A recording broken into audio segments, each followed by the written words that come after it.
Hey y'all, editing Byron here.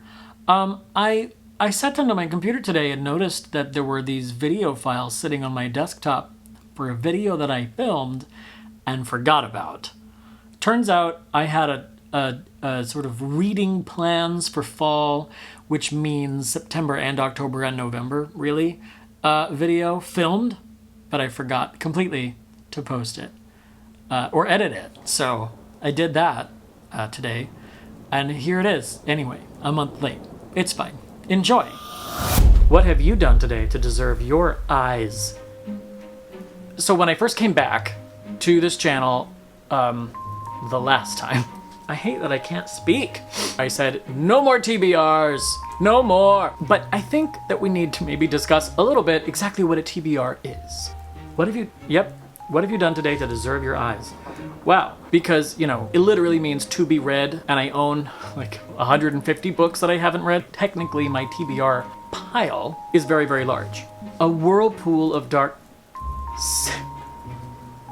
And then we make TBRs for specific things. My TBR for the month of February. My TBR for this readathon. I can't read! Hi, my name is Byron, and I read sometimes, but I can't. It sets me up for failure. I have a lot of books that are TBR, but here are the books that I would like to think that I will have read by the end of the month of blank. But that title does not fit. So instead of that, I'm going to just say this is not my fall TBR. So this is not a fall TBR, but this is a fall TBR. Seems like I'll read that because it's short, so it'd be really hard to let myself down there, but you never know.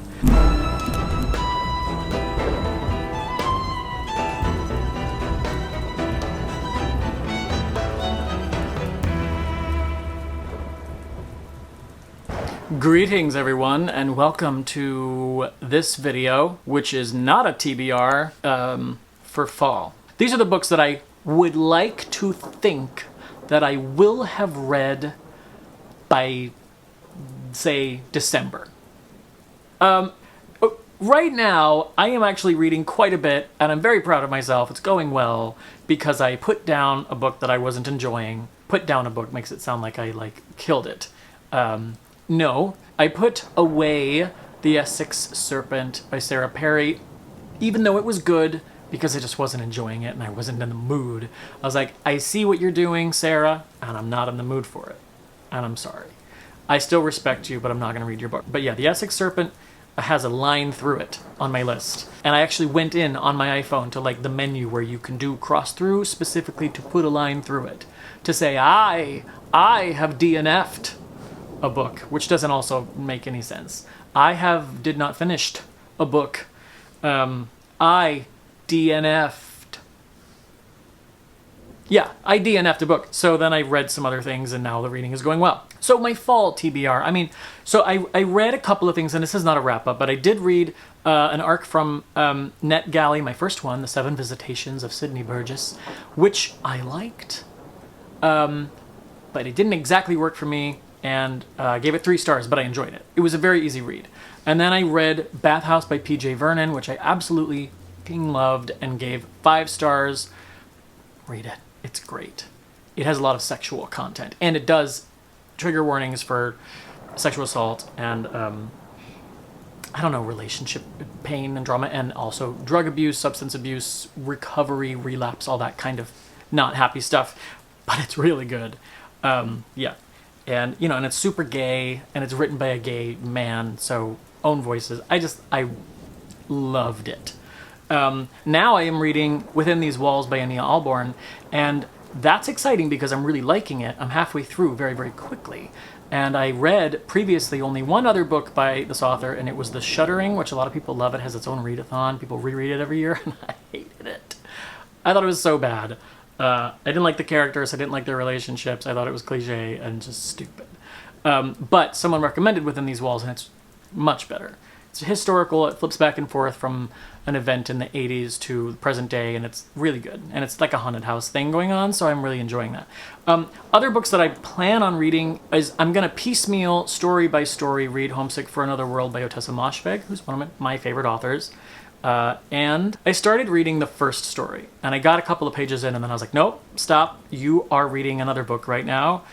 But then I realized, I could read a story, and then read a book, and then read another story, and sprinkle it in that way. I also want to read When No One Is Watching by Alyssa Cole. It's about gentrification, sort of, about a woman who lives in I forget which city, and her street is starting to be...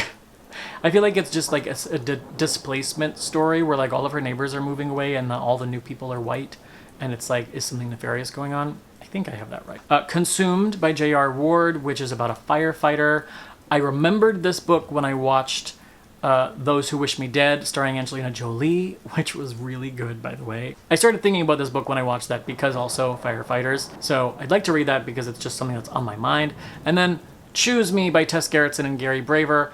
I guess the man who goes by Gary Braver, who wrote the men's perspective chapters of this book, with Tess Gerritsen, who wrote the woman's perspective chapters.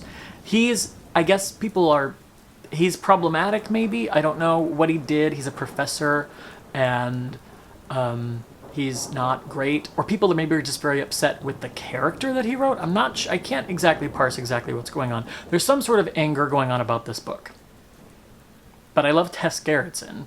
I'm going to read it. And if it's an issue with the character, I have to say yet again, you guys, please stop being angry with authors for writing not nice characters. If every character is likable, to me that's a very boring book. They're constructing human beings, right? Complicated people who maybe don't always do good things, and if everyone in a book did, why would there be a book? And then we get to October. So I thought about making two separate videos, like my September TBR and an October TBR, not a TBR. But it's the 18th of September, so I think that ship has sailed. Editing Byron here, everyone. Yeah, I filmed this a month ago and then forgot about it, so you're welcome. So I'm just going to include October in this, and this will be my fall TBR. Not TBR. This will be this is not a fall TBR. In October. Soon my decorations will be up, and I'm going to read some books that have been on my list for a while and some books that have not. The first is the Dracula book of great vampire stories, collected and edited by Leslie Shepard. It includes Carmilla by Chardin Le Fanu, which is the inspiration for Dracula, supposedly, and Dracula's Guest by Bram Stoker, which I've read before, but I liked, and some other things that sound like they're very famous, and people mention them a lot when talking about like early vampire fiction. I'm very excited about it. I've been excited about it for a long time. I got it on Abe Books. It's an old used book. It has a cool cover. I just need to actually read this book, so I'm gonna make sure that it's the first thing I pick up in October. Oh yeah, didn't do that. I'm reading Interview with the Vampire instead, because it just seemed like the right thing to do. But a month ago, I hadn't thought of that yet. It's going well. I'm also going to read The October Country by Ray Bradbury. I have a trio of books by Ray Bradbury, actually, to read. The October Country was recommended to me by one of you years ago in a comment, and this is a collection of short stories that apparently is very autumnal and very October-y and actually very Halloween-y. So I'm excited about that. I've never read Ray Bradbury before. The other books that I would like to read that are also on this list by Ray Bradbury, and I don't know if I'll read all of them because this is not a TBR. Something Wicked, This Way Comes, which is obviously probably his most famous work. It's the one I've heard of the most. I have that in a lovely paperback that I could read, and I don't know, I'm very curious about it. So I'll probably get to that one. The other one is The Halloween Tree. I just created a new note on my phone while I wasn't looking at it, but it was blank, of course. The Halloween Tree by Ray Bradbury, which is, I think, like a novella that's Halloween-y. I don't know anything about it. Seems like I'll read that because it's short, so it'd be really hard to let myself down there, but you never know. Then I have Powers of Darkness by Bram Stoker and Valdimar Asmundsson. This is a retranslation, I've talked about this so many times, of Dracula from the Icelandic translation back into English because this version contained a heretofore undiscovered foreword by Bram Stoker, and they had only ever translated the foreword into English because, but somebody had the bright idea of translating the rest of it, just to see. And it turned out this was a very different version of Dracula. And because he wrote a foreword for it, they thought it was very possible that this new version had like the stamp of approval from Bram Stoker. So maybe this was his idea of like 2.0, like a special edition, like a George Lucas version of Dracula with lens flares. I've heard it's not as good as Dracula, that in some ways it's better because the pacing is faster and it's got more sex. So I'm very interested. I just got stuck to my jeans. I'm very interested to read it. My expectations are subdued. I would say I'm expecting it to be a 3-star read because of what I've heard, and since Dracula is usually a 4 or 5 for me. But we'll see. Maybe I'll like it better. But it's going to be really interesting. Why does this keep happening? I do not want to create a new note. I'm going to read The Shining by Stephen King. I have been going back and forth about which Stephen King to start with. Some people say you should start with Carrie, or you should start with, just do them in chronological order. I don't know. I own a copy of The Shining, and I want to read it because I haven't seen the movie or the sequel, and I was recently am watching American Horror Story Red Tide, and some people have compared parts of that story to The Shining. So I just thought, this is the universe's way of saying I should read The Shining, so I'm going to just do it because I own it. So that's something else I'm going to read in October. Also very excited to read I think it's a relatively short, oh my God, what happened again? Here's what it is. A button right there that is for starting a new note. And it's right where my hand goes when I pick up anyway. I think it's a novella. Let me just make sure. Things have gotten worse since we last spoke by Eric LaRocca. Or LaRocca. It's 102 pages. I have it on my Kindle, and it has this amazing cover artwork. Several people have been talking about this, and I love the cover. People are talking about it, although it has a 3.3, which is interesting. I think it's weird. I've discovered there's a huge overlap between the new weird movement that Jeff Vandermeer is behind and horror than I thought. I'm realizing that weird is really kind of like an offshoot of horror, not an offshoot of science fiction. Or maybe it's all of those things, but this kind of sounds like that. Sadomasochism, obsession, death. A whirlpool of darkness churns at the heart of a macabre ballet between two lonely young women in an internet chat room in the early 2000s. That's fun. A darkness that threatens to forever transform them once they finally succumb to their most horrific desires. What have you done today to deserve your eyes? What have you done today to deserve your eyes?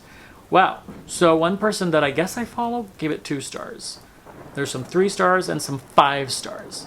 Kayla from Books and Lala gave it 5 stars and said, iconic. I don't know. It's 100 pages. I'm probably going to read this too because it's so short, I can't almost possibly cannot let myself down. So we're going to find out what that's all about. I have a feeling it's super weird and strange, and some people don't like things that don't make sense or have an obvious explanation. I'm kind of okay with that sometimes, so we'll see. The last book I have on this list is Salvage the Bones by Jesmyn Ward. This is not a horror book, but I really, really, really enjoyed Sing Unburied Sing by the same author, and I like the idea behind this book. As the 12 days that comprise the novel's framework yield to the final day in Hurricane Katrina, the unforgettable family at the novel's heart, motherless children sacrificing for each other as they can, protecting and nurturing where love is scarce, pulls itself up to struggle for another day. A wrenching look at the lonesome, brutal, and restrictive realities of rural poverty, Salvage the Bones is muscled with poetry, revelatory and real. So I've wanted to read it for a long time, and I noticed that I didn't have a lot of authors of color in my TBR for October, so I just thought, what can I read that is not a classic by an old white dude? Bram Stoker, Ray Bradbury, Stephen King. So this book is on this list. And I will also, I need probably a break from just genre fiction, and I thought, let me put something literary in there, and so that's why that's there. So that is my not TBR for fall. And when this is all over, I'll spend November reading The Shining, probably. because let's be honest, it's not happening in October.